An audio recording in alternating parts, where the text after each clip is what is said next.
해충 죽이는 약 페스티사이드가 농작물에 많이 묻어있고 남아있을 것 같으니 그런 좀 위험한 어감을 주다 보니까 요즘 이쪽 업계에서는 어떤 용어도 많이 쓰냐면 크롭 프로텍션 에이전트라고 해가지고 우리말로 번역해서 작물 보호제라는 말을 많이 사용합니다. 그러니까 뭐 같은 뜻이죠. 작물을 지켜주는 약이라는 뜻이니까 같은 뜻인데 어떻게 보면 우리나라에서 옛날부터 쓰던 농사에 쓰는 약, 농약이라는 말이 되게 광범위하고 솔직한 그런 말일 수도 있는데 페스티사이드, 뭔가 해충 잡는 약이라고 하니까 좀 위험할 것 같아서 요즘에는 EPA 이런 식으로 약자 따서 부르기도 해요.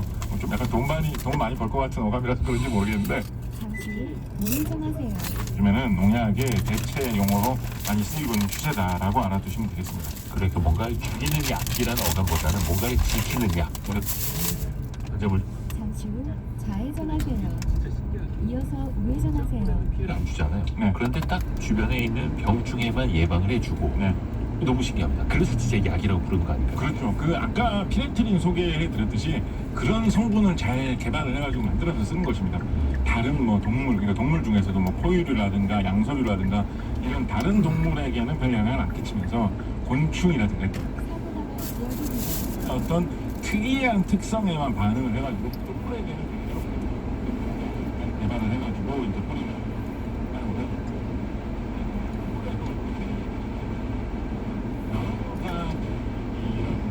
동물 동일하게 안 좋은 효과를 나타내는 경우가 있을 수가 있잖아요. 그 살충제 같은 경우는 근데 잠시 후 우회전하세요. 방법이 있거든요. 곤충에게는 특효약이고 사람에게는 별로 해가 없는데 물고기에게는 좀 나쁘다. 그런 것들이 꽤 많이 있거든요. 네. 그래서 이제 살충제를 많이 뿌리고 나면 그 살충제 물이 이렇게 흘러나오면 근처에 시냇물 같은 데로 흘러 들어가면 거기는 물고기들이 죽어서 좀 떠오릅니다. 두문 떠올랐다 이 뉴스에 그러면 이제 나오고 과거에 이렇게 보여주면서 아니 그 공중에 뿌린 살충제가 약간 물에 들어갔을 텐데 그것 때문에 이렇게 물고기가 죽는다는 얘기는 얼마나 독한 거냐 라는 식으로 약간 좀 무시무시하게 보도가 된 경향도 있는데 네. 그런 식으로 좀 그 영향을 예측하기가 좀 노동이 많이 필요한 그런 것들이 많습니다. 그래서 우리나라 같은 경우에는 농약을 PLS, Positive List System이라고 해가지고 농약을 어떤 작물에는 이 농약만 사용할 수 있다라고 해서 정해둔 긍정적인 목록 속에 들어있는 이 목록에 있는 것만 써야 되고 거기 들어있지 않은 약은 뭐든 쓰면 안 된다.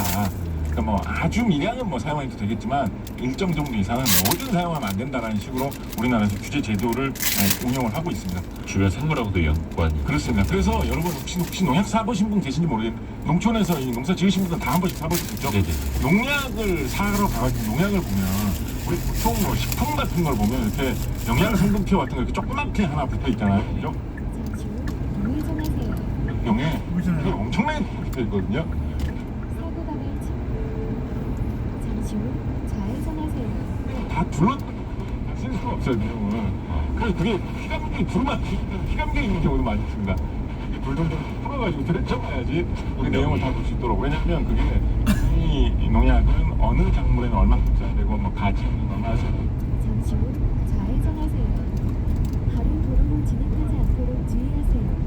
엄격하게 관리가 되고 있고 그 농약을 사용한 다음에 얼마나 잔류 농약이 남느냐 농약을 사용하고 다 작업을 한 다음에 출하할 때 소비자한테 전달될 때 그 농작물의 겉면에 농약이 얼마나 남아있는지 잠시 후 좌회전하세요. 기술을 만들어가지고 관리하고 있기 때문에 사실은 농약을 하나 개발을 해가지고 판매를 한다라는 게 상당히 사실은 어려운 일입니다. 일부 약간 과장해가지고 이야기하기에는 시장 개발은 어렵다.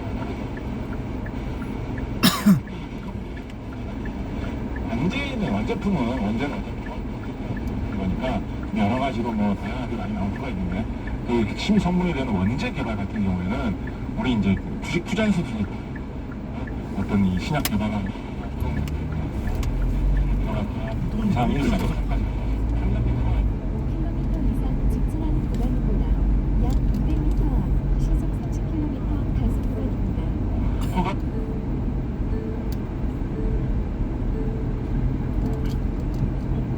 그러면서 사람들이 기대도 많이 하고 또 그 통과하기도 굉장히 어렵습니다. 어린이 보호 구역에 진입했습니다.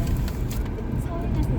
이게 조금 잘 퍼져 있는 것 같아서 좀 되게 아쉬운데요. 네. 농사하면 우리나라는 이제 첨단 기술 산업을 해야 되니까 농업 이런 거는 이제 좀 관심 없어졌지라고 하는 그런 막연한 인식이 있는데 의외로 이 농약들은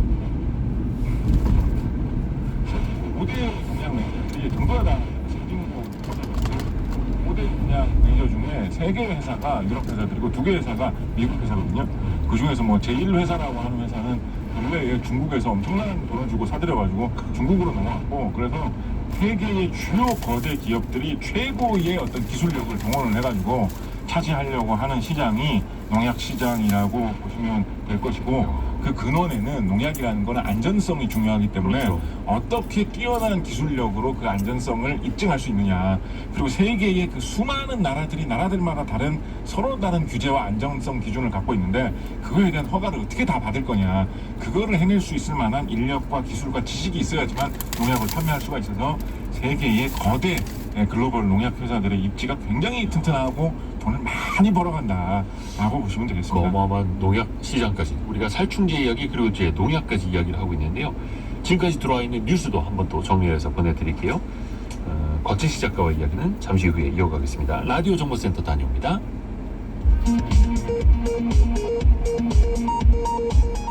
이재명 대통령은 오늘 오후 충청 지역에서 소상공인, 자영업자, 과학기술인 등과 만나 두 번째 타운홀 미팅을 엽니다. 이번 행사에는 지역 주민 300여 명을 선착순으로 참석시킬 예정입니다. 이재명 정부 첫 국무총리로 임명된 김민석 총리가 오늘 취임 첫 일정으로 대통령실 앞에서 송미령 농림축산식품부 장관 유임 철회를 요구하며 농성 중인 농민단체를 면담합니다. 정진우 신임 서울중앙지검장은 오늘 첫 출근길에서 지난 정권과 가까운 인사란 의견이 있다는 질문에 비판을 겸허하게 듣겠다면서 국민으로부터 신뢰받는 검찰이 되도록 노력하겠다고 밝혔습니다. 임은정 신임 서울 동부지검장은 첫 출근길에서 일부 지검의 표적 수사 등을 지적하며 검찰이 바뀐 모습을 보여주지 않으면 해체에 가까운 개혁을 당해야 하지 않을까 생각한다고 말했습니다. 지금까지 라디오 정보센터 뉴스 정원나였습니다.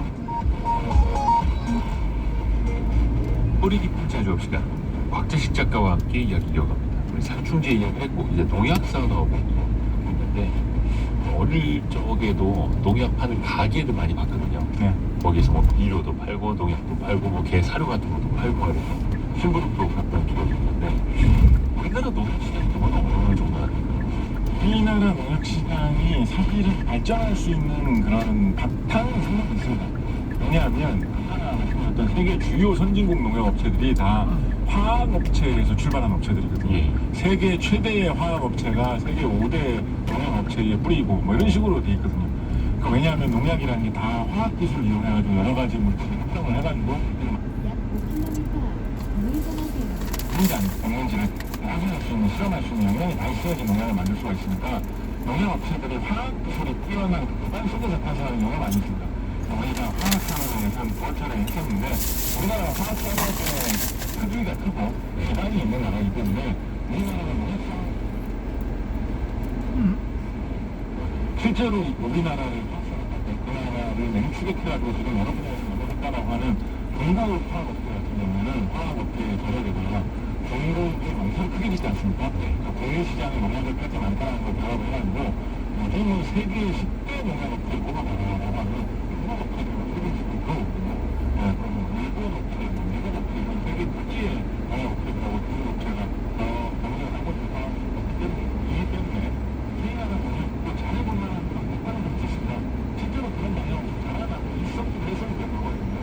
10년 대만 하더라도 그 농약의 원재를 개발하는 농약의 그 성분을 개발하는 업체들이 국내에 꽤 많이 있습니다. 10개도 넘게 있었던 그런 시대도 있었습니다. 2000년대 들어오면서 그런 업체들이 대부분 다 정리가 됐습니다. 그 이겼을 때 약간이 있는 신약 개발하고도 비슷한데요. 신약도 보면 새로 개발하는 그 신약이 있고 옛날부터 만들어지던 약인데 그게 특허권이 없어져가지고 똑같은 약, 복제약을 만들어내는 그런 시장이 있다라는 식으로 이야기하지 않습니까? 그래서 복제약 같은 경우에 뭐 제네릭이다 뭐 이런 식으로도 많았는데 농약도 이렇게 신농약이 있고 제너릭이 있고 약간 이런 식으로 구분해볼 수가 있거든요. 그래서 이 제너릭 같은 경우에 어디서도 수십 년 전부터 어디서도 만들어서 쓰던 거는 중국 업체들이 내수 시장, 중국 내수가 잘 있는 거를 기반으로 싸게 잘 만들어가지고 세계에 공급을 하고 기술력을 갖고 있는 유럽 업체들이 이제 신동약을 개발하고 그 등산에 못 이겨가지고 국내의 원재 업체들이 지금 좀 많이 정리가 됐었습니다. 국내 원재 업체는 지금 뭐 하나 있을까 말까 이 정도 상황입니다. 그래서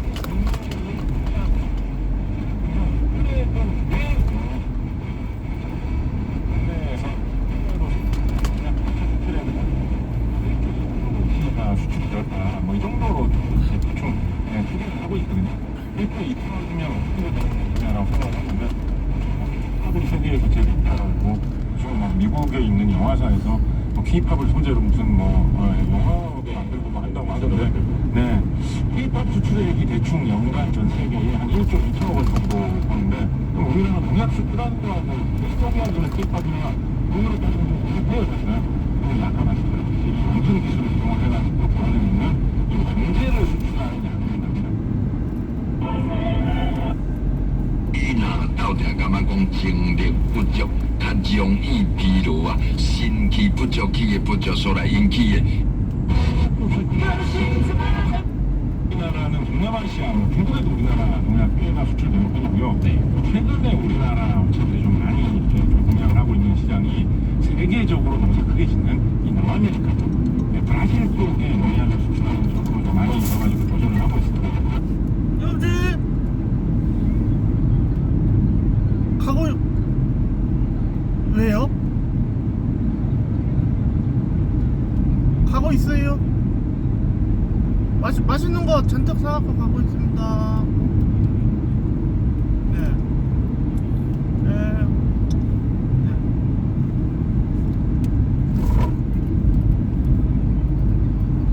삼겹살하고 갈치 속젓.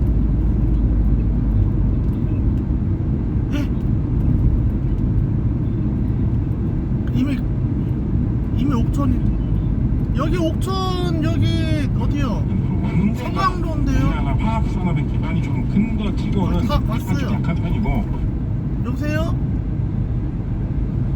여기 옥천 뭐 예전에 벚꽃 필 때 그 낚시터 같은 데 있잖아요. 그런 데 지나가고 있는데요. 컨테이너 박스. 예.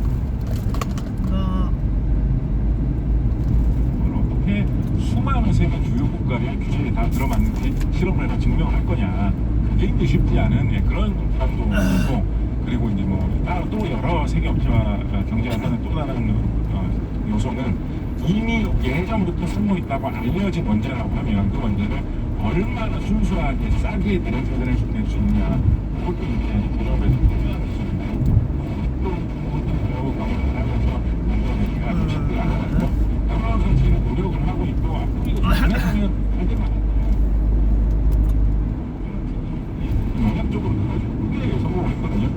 우리도 이쪽으로 어떻게 좀 뚫어봐야 되는 거 아니냐 그런 생각을 하시는 분들은 많은데 앞으로 가야 될 길은 좀 길게 펼쳐지다라고 할 수 있을 것 같습니다. 그래서 우리나라 화학 산업이 어려운 게 또 중국 쪽이 또 빠르게 성장을 해가지고 네. 빼앗기고 있는 것들이 좀 있지 않습니까? 네. 농약하고 시장의 원재라고 할 수 있는 어떤 뭐 기초 사고 나갈 지역입니다. 기초지고 세는 시속 60km 직간선 구간입니다. 여기 쟁쟁하잖아. 이게 이제 흔히 이제 농약대에서는 약간 표어처럼 속담처럼 쓰는 말은 어떤 말이냐면 약은 나쁜 사람들만 먹지만 쌀은 누구나 다 먹는다라는 이야기가 있습니다. 농약이 한 번 잘 되면 진짜 많이 팔린다라는 게 있거든요. 농약 시장 규모를 보면 우리나라에서 독점을 해가지고 돈을 많이 벌고 있어서 우리나라의 중심 산업이라고 하는 메모리 반도체 산업하고 이 대충 농약 시장의 크기를 비교를 해보면 농약 시장이 더 크지 않나라고 할 정도거든요. 그래서 우리나라 반도체 시장에서는 정말 치열하게 경쟁을 하면서 몇 나오면 또 공정을 개발 못하면 우리가 끝나니 어쩌냐 하면서 엄청나게 고생을 하는데 실제로 선진국 화학 기업들은 그냥 400m 앞 구간 교차로에서 본 방향 우회전하세요. 라는 식으로 돼가지고 사업을 상당히 잘하고 있습니다. 그런 거 보면 특히나 요즘 이제 기후변화 문제가 있습니다. 그래서 세계 여러 나라에서 생산하는 작물들이 많이 바뀔 거다라는 그런 경향이 많이 있어요. 날씨가 바뀌니까. 그리고 우리나라에 러브가 출연했듯이 해충들도 과거에는 출연하지 않던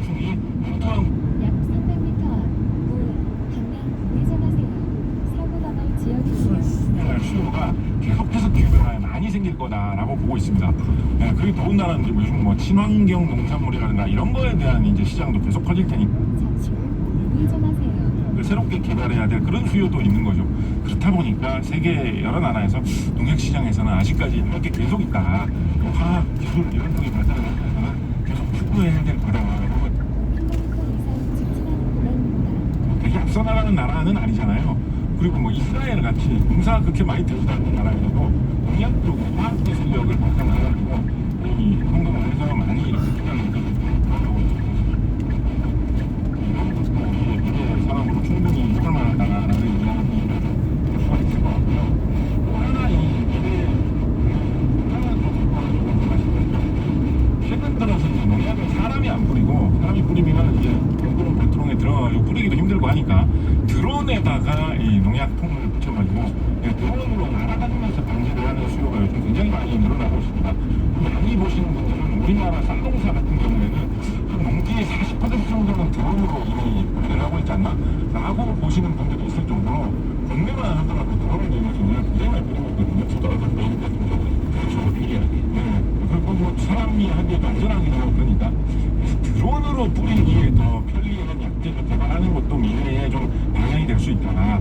그리고 드론으로 농약 뿌릴 수 있는 도구를 개발하는 것도 미래에 좋은 시장이 될 수도 있다라고 해서 또 많이 연구를 하고 있는데 이것도 국내의 기계산업, 전자산업이 발달이 있기 때문에 회복 수 있는 여지는 많다라고 기대는 되고 있었는데 국내의 이 농업용 농약 뿌리는 드론의 80%는 중국산을 지금 또 쓰고 있다라고 하니까 이것도 어떻게 보면 아쉽고 어떻게 보면 우리가 좀 더 열심히 해보면 뭐 우리나라가 사실 과거에 생각을 해보면 뭐 처음부터 텔레비전이 됐든 반도체가 됐든 우리나라가 처음부터 잘한 종목은 없거든요. 네. 다 뭐 미국 제품, 일본 제품이 잘하고 있었는데 경쟁을 해가지고 틈바구니에서 이겨나가가지고 우리나라가 1등 제품을 개발한 것이기 때문에 뭐 중국산이 뛰어나다라고 해서 뭐 우리는 해볼 여지가 없을 거야라고 너무 지레 포기하기보다는 이 농약 분야 그리고 이 농약을 활용하는 여러 가지 농업 분야의 기술들도 농업하면 좀 우리나라하고는 상관없고 좀 지능 기술인가라고 이렇게 너무 좀 속단하기보다는 이렇게 미래를 열어가는 기술의 일부로 인식을 하면서 좀 여러 가지로 관심도 갖고 투자도 할 필요도 있지 않을까 그런 생각해 봅니다. 그렇죠. 농약도 중국산, 농약 뿌리는 드론도 중국산. 근데 우리 것도 분명히 있어야 하는 거고. 그렇습니다. 또 우리의 또 그 근간 산업과 이어지는 맥락이니까요. 7155님이 곽진식 작가님 정말 아는 게 많으신 것 같아요. 해박함과 말발에 매번 놀랍니다. 3616님도 곽 교수님 너무너무 재밌어요. 보내주셨네요. 곽진식 작가와 함께했습니다. 고맙습니다. 감사합니다. 감사합니다. 내일은 토요일이죠 벌써. 와, 토요일엔 또 빼놓지 않고 주말만 별책 프로까지 들으시면 좋습니다. 우리나라에서 땅값이 가장 비싼 곳 서울 강남이죠. 그렇다면 우리의 강남은 어떻게 탄생했을까요? 어떻게 해서 지금 같은 강남이 됐을까요? 혹은 강남이 약 3km 앞 오른쪽 방향입니다. 김시덕 박사가 쓴 강남이라는 책을 함께 읽어봅니다. 일라디오 그리고 유튜브 동시에 만나실 수 있고요. 성공에 가면 오늘도 여러분을 응원합니다. 약 500m 앞 시속 70km 과속 신호위반 단속 구간입니다.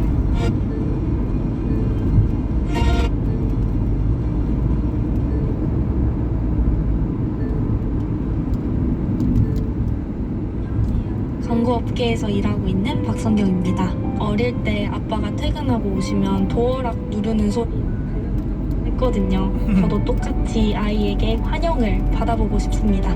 아이를 낳는다면 작은 목소리에 귀 기울일 줄 알고 작은 행동이 큰 변화를 만들 수 있다는 걸 아는 사람으로 자랐으면 합니다. 그런 마음이 저는 세상을 좀 더 따뜻하게 만드는 힘이라고 믿고 있거든요.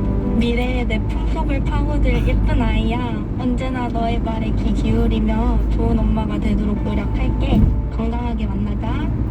문희준의 아내이자 잼뿌남매 엄마 가수 소율입니다. 엄마 아빠 품에 안겨서 느꼈던 그 온기 이젠 나를 닮은 아이에게 전해주면 어떨까요? 그 따뜻한 기억이 추억에 머물지 않고 끊임없이 이어질 수 있도록요. 우리 아이 우리 미래 KBS가 함께합니다.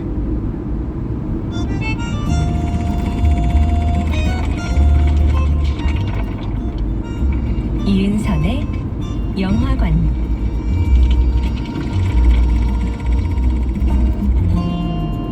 안녕하세요. 인생을 담은 영화를 탐색하는 시간 이은선의 영화관입니다. 이번 주는 에드바르트 베르거 감독이 연출한 약 700m 앞 인포 교차로에서 오른쪽 방향입니다. 약 500m 앞 시속 70km 고정형 이동식 단속 지점입니다. 이어서 오른쪽 방향입니다.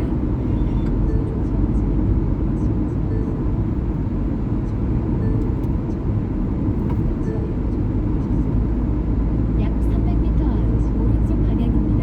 정확히 의식 잠시 후 오른쪽 방향입니다. 합니다. 죄를 짓고 용서를 구하고 실천하는 교황을 주시기를.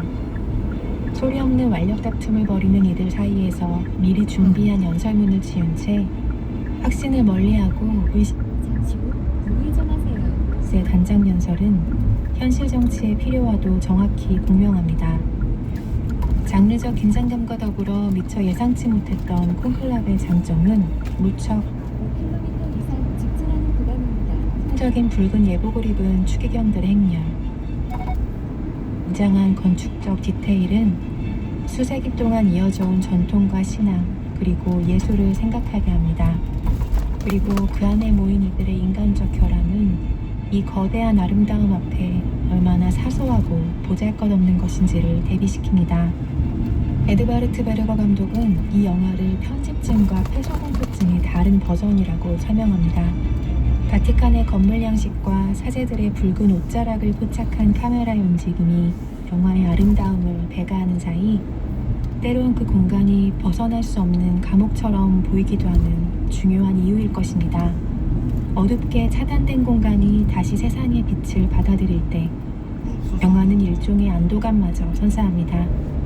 1년의 과정 끝에 새로 선출된 교황이 스스로 인노켄티우스라 불리기로 결정하는 것은 이 영화의 가장 상징적인 선택입니다. 어원은 무결하다입니다. 누가 그에게 돌을 던질 수 있을까요? 지난 4월 프란치스코 교황이 선종하고 레오 14세가 새 교황에 오른 현실은 영화 콘클라베가 마침 우리 곁에 당도한 신비로운 우연에 대해 생각하게 합니다.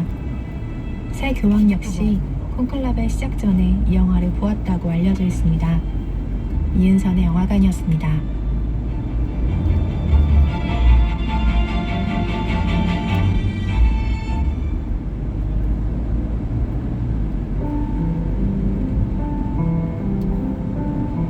KBS 라디오 연중기획 희망충전 대한민국 645번째 이야기. 안녕하세요. 아나운서 유지원입니다. 5살 무렵 예린이가 아빠에게 물었습니다. 아빠 얼굴은 왜 이렇게 노란색이야? 이어지는 주변 사람들의 걱정에 결국 병원을 찾은 아빠.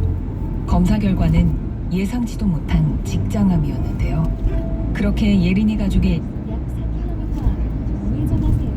여러 번의 수술로 아빠의 몸은 약해졌고 휴직 후 경제적 어려움과 빚독촉까지 겹치게 된 건데요. 집에 퇴거 통보를 받은 후 엄마의 공황 발작은 더욱 심해졌고 가끔 이어온 아르바이트도 더는 나가기가 어려워진 상황. 대장의 대부분을 결제한 아빠는 가족들 앞에서는 괜찮은 모습을 보이려 하지만 매일 예고 없이 찾아오는 극심한 통증은 숨길 수가 없습니다. 9살 예린이는 오늘도 지친 아빠를 꼭 안으며 용기를 주는데요. 아이의 교복 입은 모습만큼은 꼭 보고 싶다는 아빠. 예린이 가족이 아픔의 짐을 조금이나마 내려놓을 수 있도록 여러분의 위로와 격려를 보내주세요. 진짜요. 여러분의 따뜻한 손길이 희망의 빛이 됩니다. ARS 060-700-1580 060-700-1580 한 통화 3,000원으로 희망을 선물해주세요. KBS 라디오 연중기획 희망충전 대한민국은 초록우산 어린이재단, 인탑스 주식회사, 그리고 청취자 여러분과 함께합니다. ARS 060-700-1580 한 통화 3,000원입니다.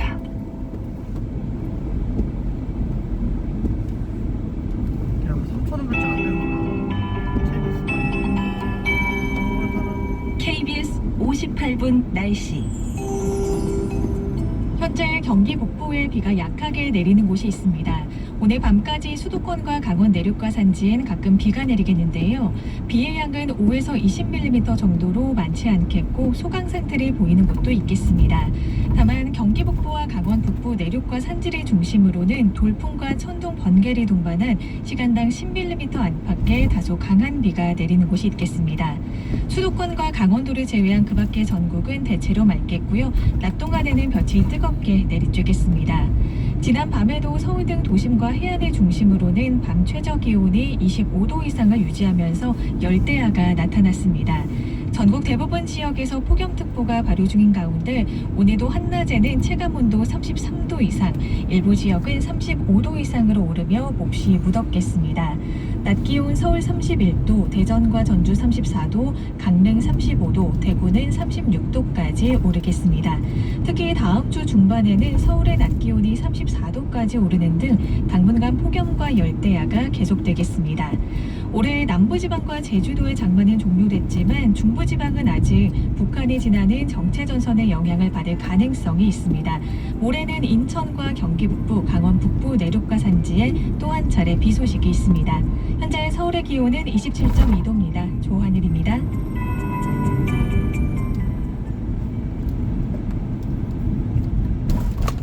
정성을 다하는 국민의 방송 KBS가 11시를 알려드립니다.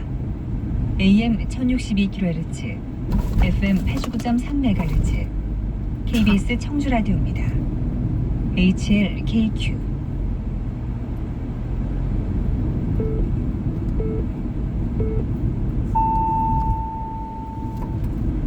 KBS 1라디오 11시 뉴스입니다.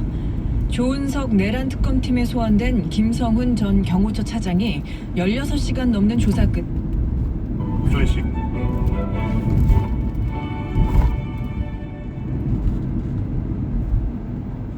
약 700m 앞 우회전하세요. 이야기로 만나는 클래식으로 출발합니다. 하나의 주제를 가지고 클래식 음악을 들어보는 이야기로